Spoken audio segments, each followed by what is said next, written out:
warahmatullahi wabarakatuh. Bapak Kepala Sekolah hormaten simkuring, Bapak Ibu Guru Sekolah hormaten simkuring, sareng rerencangan abdi anu ku abdi dibanggakeun, sareng para wargi sadayana anu ku simkuring dipihormat. Puji sinareng syukur urang sangkueun ka Allah Subhanahu wa taala anu Maha Ghafur, anu parantos maparin minat anu teu kaitang.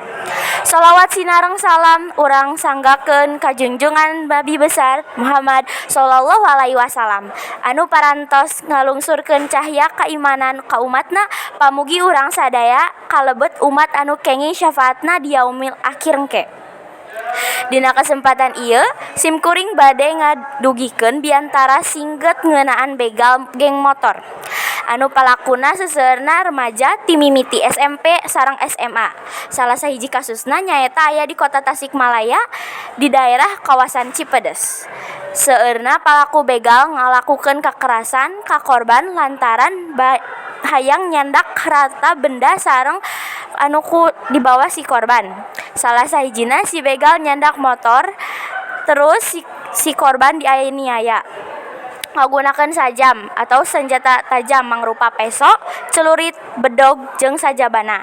Jadi urang kudu sing hati-hati, usahakeun tong ka jalan anu sepi, tong kaluar peuting-peuting, sabab kajahatan aya di mana-mana jeung lolobana di peuting hari.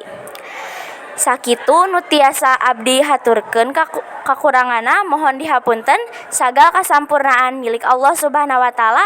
Akhirul kalam. Wassalamualaikum warahmatullahi wabarakatuh.